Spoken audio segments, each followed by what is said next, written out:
Ya, selamat pagi saudara sekalian. Pagi ini saya akan menyampaikan satu renungan firman Tuhan dengan topik Tuhan yang menghidupkan. Tuhan yang menghidupkan. Saudara sekalian, saya akan share screen lebih dahulu. Tuhan yang menghidupkan. Saya akan membaca lebih dahulu saudara sekalian dari kitab Yesaya pasalnya yang ke-37. Yesaya pasalnya yang ke-37 ayatnya yang ke-11 sampai 14 demikian bunyinya. Firman-Nya kepadaku, hai anak manusia, tulang-tulang ini adalah seluruh kaum Israel. Sungguh mereka sendiri mengatakan tulang-tulang kami sudah menjadi kering dan pengharapan kami sudah lenyap, kami sudah hilang. Oleh sebab itu bernubuatlah dan katakan kepada mereka, beginilah firman Tuhan Allah. Sungguh aku membuka kubur-kuburmu dan membangkitkan kamu, hai umatku, dari dalamnya, dan aku akan membawa kamu ke tanah Israel. Dan kamu akan mengetahui bahwa akulah Tuhan pada saat aku membuka kubur-kuburmu dan membangkitkan kamu, hai umatku, dari dalamnya. Aku akan memberikan rohku ke dalammu sehingga kamu hidup kembali, dan aku akan membiarkan kamu tinggal di tanahmu, dan kamu akan mengetahui bahwa aku Tuhan yang mengatakannya dan membuatnya. Demikianlah firman Tuhan. Amin. Saudara sekalian, suatu saat Yesaya dibawa oleh Tuhan untuk melihat suatu lembah, di mana lembah itu penuh dengan tulang-tulang kering. Dan apa yang dikatakan oleh Tuhan, Tuhan berfirman, Tuhan mengatakan kepada Yesaya, hai anak manusia, dapatkah tulang-tulang ini dihidupkan kembali?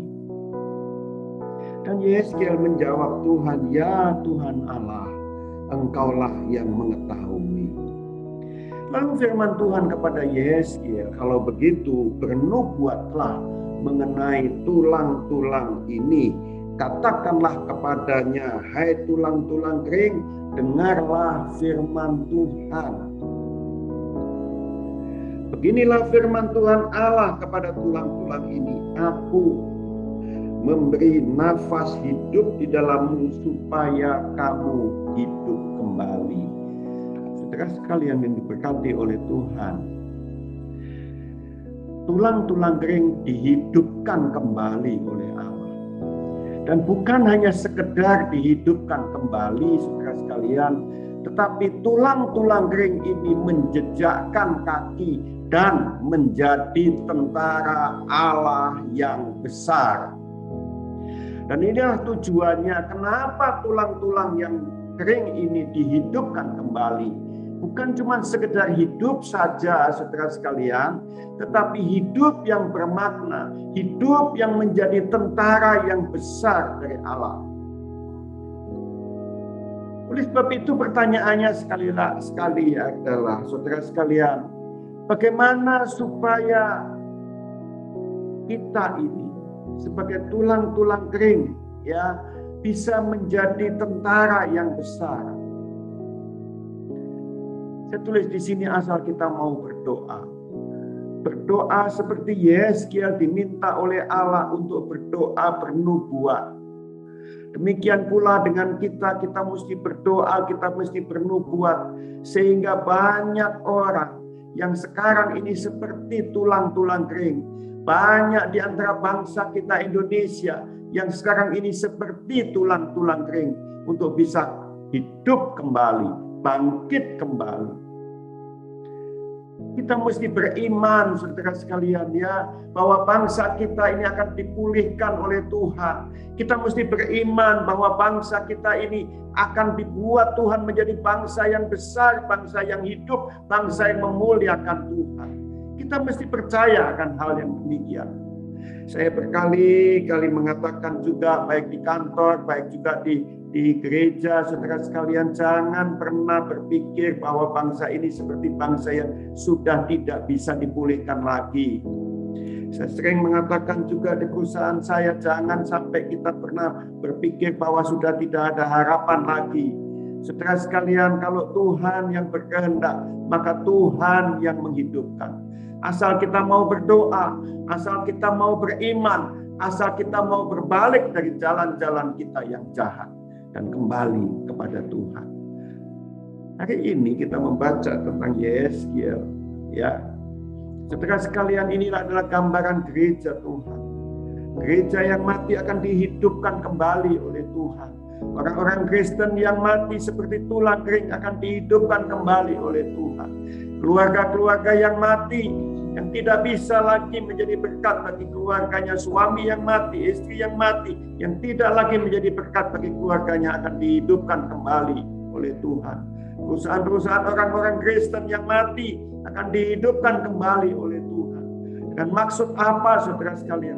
Supaya menjadi tentara Tuhan yang besar, memberkati bangsa, memberkati orang-orang lain, saudara sekalian. Pertanyaannya adalah, akankah kita mau terlibat di dalamnya? Pertanyaannya adalah, apakah kita mau tetap menjadi tulang kering atau menjadi tentara yang besar, saudara sekalian? Dan pilihannya ini bukan kepada keadaan yang melingkupi kita hari-hari ini. Oh, keadaan ini, dunia ini sudah begitu jahat, sudah nggak mungkin lagi diperbaiki. Ataukah kita mungkin berpikir, oh, urusan pekerjaan, urusan udah nggak bisa tumbuh, tidak bisa bangkit kembali karena COVID, oh nggak bisa bangkit kembali. Saya ingin katakan, pilihannya bukan kepada keadaan atau kepada situasi, tetapi pilihannya ada di tangan kita masing-masing. Maukah kita menjadi tentara yang besar, atau kita mau tetap menjadi tulang-tulang yang kering? Maukah kita menjadi berkat bagi keluarga kita, bagi perusahaan kita, bagi Indonesia, atau kita lebih nyaman menjadi tulang-tulang kering, tidak melakukan apa-apa? Saudara sekalian, beberapa pertanyaan. Apakah kita mau menjadi tentara yang besar atau tetap menjadi tulang-tulang yang kering? Yang pertama, saudara sekalian, tanyakan kepada dirimu, apakah kita ini mau menyucikan diri kita? Ini adalah hal yang pertama yang perlu kita lakukan. Kalau engkau ingin menjadi tentara yang besar, kalau engkau ingin hidupmu berdampak, kalau engkau ingin hidupmu menjadi berkat bagi orang lain, yang pertama adalah, apakah engkau mau menyucikan dirimu? Karena Tuhan hanya bisa bekerja dengan orang-orang yang mau menyucikan dirinya, mau menguduskan dirinya, mau berbalik dari jalan-jalannya yang jahat. Tanpa itu, saudara sekalian, Tuhan gak bisa bekerja di dalam kita. Saya ingin katakan, tidak peduli dengan masa lalumu, sejahat apapun masa lalumu. Tapi hari ini firman Tuhan mengatakan, Tuhan adalah Allah yang memandang hari ini dan bahkan mempersiapkan hari esok kita. Dia tidak peduli dengan masa lalu kita. Dia lebih peduli dengan masa depan kita. Itu yang penting bagi kita, saudara sekalian. Maukah engkau membuka hati? Maukah engkau menyucikan dirimu? Maukah engkau berubah? Itulah pertanyaan yang harus kita jawab. Ada banyak contoh-contoh di Alkitab kita. Paulus yang dahulunya mengejar-ngejar orang percaya, memasukkan orang-orang percaya ke dalam penjara, memukuli, menyiksa orang-orang percaya. Tetapi Paulus yang diubahkan oleh Tuhan, dia mau membuka hati dan menerima tanggung jawab yang Tuhan berikan kepada dia, menjadi berkat bagi banyak sekali orang. Musa, saudara sekalian, Musa juga diubahkan oleh Tuhan, dididik oleh Tuhan 40 tahun di padang gurun menggembalakan domba, dididik oleh Tuhan demi supaya Musa ada perubahan, tidak memakai pikirannya sendiri, tidak mengandalkan kekuatannya sendiri, tetapi semata-mata mau mengandalkan Tuhan saja, bekerja sama dengan Tuhan, membawa orang Israel keluar dari Mesir dan menuju ke tanah Kanaan. Diubahkan oleh Tuhan. Pertanyaan sekali lagi, adakah engkau mau tetap menjadi tulang kering atau engkau mau berubah menjadi tentara yang besar? Yakob juga diubahkan oleh Tuhan. Kalau tadinya dia hidup dari menipu, saudara sekalian, Tetapi Yakub yang diubahkan oleh Tuhan adalah Yakub yang berubah menjadi berkat bagi banyak orang. Rahab diubahkan oleh Tuhan dari pelacur menjadi berkat bagi banyak orang. Asal buka hati, asal percaya, asal menerima bahwa Allahku adalah Allah yang mempersiapkan jalan-jalanku di depan. Dia Allah yang mengerti masa lalu kita. Tetapi saudara sekalian, Dia adalah Allah yang mempersiapkan hari depan kita. Yesaya 43 ayatnya yang ke-18 dan ke-19 mengatakan, janganlah ingat-ingat hal-hal yang dahulu. Janganlah selalu ingat-ingat masa lalumu. Janganlah perhatikan hal-hal dari zaman purbakala. Lihat, aku hendak membuat sesuatu yang baru, yang sekarang sudah tumbuh. Belumkah kamu mengetahuinya? Saudara sekalian yang diberkati Tuhan, saya ingin bahwa sungguh-sungguh kita mau menjadi tentara Tuhan, dipakai oleh Tuhan, menjadi alat Tuhan, menjadi berkat bagi bangsa kita Indonesia, menjadi berkat bagi keluarga, menjadi berkat bagi gereja kita. Pertanyaan yang kedua, saudara sekalian, apakah kita mau menghidupi firman Tuhan? Bukan hanya menyucikan diri kita saja, bukan hanya kita berhenti stop, tidak lagi berbuat jahat, tetapi lebih daripada itu, adakah kita mau menghidupi firman Tuhan? Firman yang kita dengar setiap pagi, firman yang kita baca setiap hari, adakah kita mau menghidupinya di dalam kehidupan kita? Atau kita abaikan perintah-perintah Tuhan? Itu adalah pilihan kita. Kalau kita mau tetap menjadi tulang kering, kita bisa hidup tanpa peduli akan firman Tuhan, tanpa peduli akan apa yang telah kita dengar dari firman Tuhan. Tetapi kalau engkau ingin menjadi tentara yang besar, yang dipakai oleh Tuhan menjadi alat yang berdampak bagi kerajaannya, mau tidak mau, engkau harus menghidupi firman Tuhan di dalam kehidupanmu, di dalam dirimu. Bukan cuma sekedar mendengar, bukan cuma sekedar membaca, tetapi menghidupi, melakukan perintah-perintah yang Tuhan katakan. Saudara sekalian, hidup di dalam firman Tuhan, itulah yang membuat kita sungguh-sungguh hidup.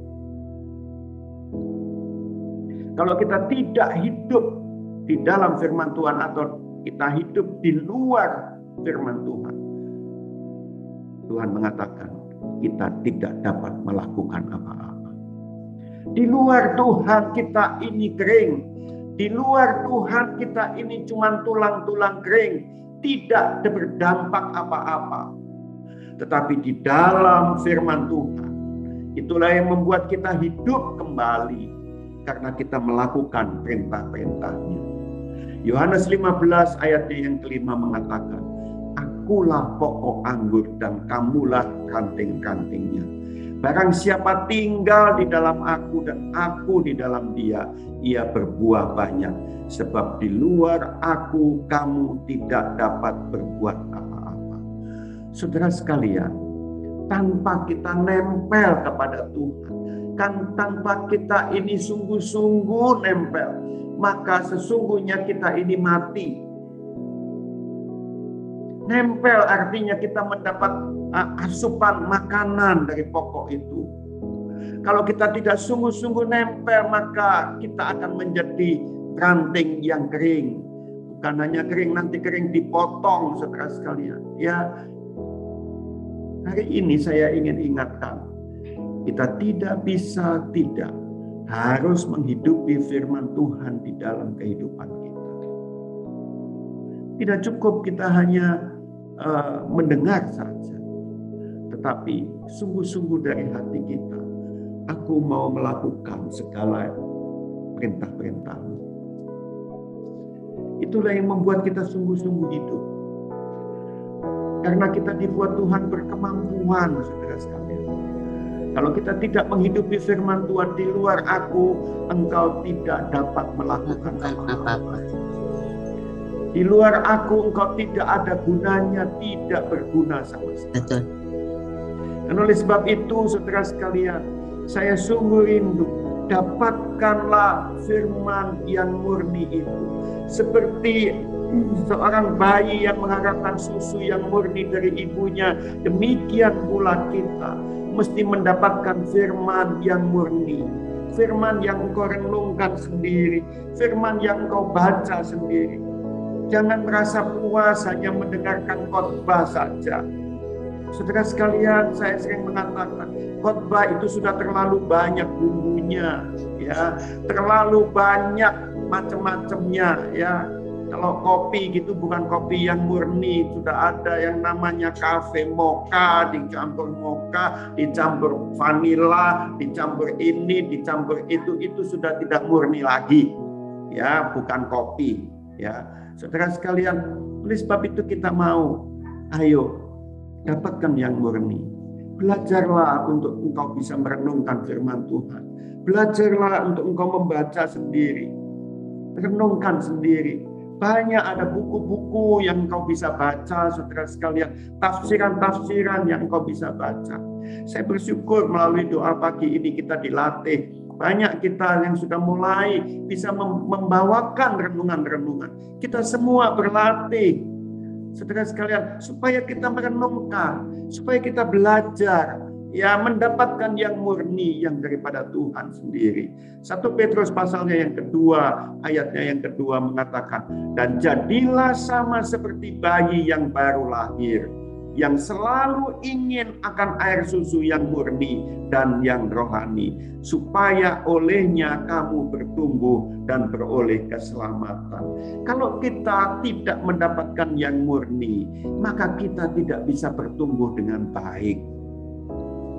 Kalau kita nggak dapatkan asupan yang murni, yang baik, saudara sekalian, maka pertumbuhan kita juga pasti akan terganggu. Perlu yang murni itu kita terima, saudara sekalian. Yang ketiga, yang terakhir, saya ingin katakan bagaimana supaya kita tidak tetap menjadi tulang kering, tetapi menjadi tentara yang besar yang berguna. Pertanyaan yang ketiga yang harus kita jawab adalah, apakah kita mau selalu bersatu dan bergandengan tangan dengan yang lain? Tentara itu tidak hidup sendirian, saudara sekalian. Tentara itu tidak melakukan apa-apa sendirian. Tetapi tentara itu bersatu, tentara itu bergandengan tangan. Dan itulah yang akan membawa dampak. Kalau kita hanya sendirian, maka dampaknya kecil sekali. Tetapi dengan bergandengan tangan akan memberikan dampak yang besar. Oleh sebab itu, saudara sekalian, tulang-tulang yang kering bersatu, dan itulah yang membuat tulang itu berdiri. Kalau tidak menjadi satu, maka tulang yang satu dan tulang yang lain tidak terhubung sama sekali, dan dia tidak akan menjadi berdiri, saudara sekalian. Hari ini saya ingin katakan, jangan pernah engkau merasa engkaulah yang paling baik. Jangan pernah engkau merasa bahwa engkaulah yang paling hebat. Setiap kita ada keunggulannya, tetapi ada juga kekurangannya. Kita mesti menerima orang lain, teman kita, untuk melengkapi kita. Di dalam keluarga juga sama, jangan mau menang sendiri. Suami jangan mau menang sendiri, istri jangan mau menang sendiri. Semua ada kelebihan, semua juga ada kekurangannya. Sebagai anggota tubuh Kristus pagi ini, saudara sekalian, saya menghimbau, mendorong saudara, bekerja samalah satu dengan yang lain. Jangan merasa hebat sendiri, tapi bekerja sama. Pengkhotbah pasalnya yang keempat, ayatnya yang ke-9 mengatakan, berdua lebih baik daripada seorang diri, karena mereka menerima upah yang baik dalam jerih payah mereka. Karena kalau mereka jatuh, saya ulangi, karena kalau mereka jatuh, yang seorang mengangkat temannya. Tetapi wahai orang yang jatuh, yang tidak mempunyai orang lain yang untuk mengangkatnya. Pagi ini saudara sekalian, ayo kita bersama-sama, kita bergandengan tangan. Ya, saya mendorong saudara semua untuk kita, ayo teman-teman kita semua, ya, kita hargai mereka, kita hargai pemikiran mereka, kita hargai apa saja yang mereka lakukan. Kita mesti menghargai semacam itu. Kalau kita orang yang sombong, yang tidak mau menghargai pendapat orang lain, maka kita tidak pernah bisa bergandengan tangan satu dengan yang lain. Tetapi rendahkan hati, mau mengakui kelebihan orang lain, dan kita bisa bergandengan. Kita bisa maju bersama-sama dan dipakai oleh Tuhan menjadi alatnya yang luar biasa. Amin.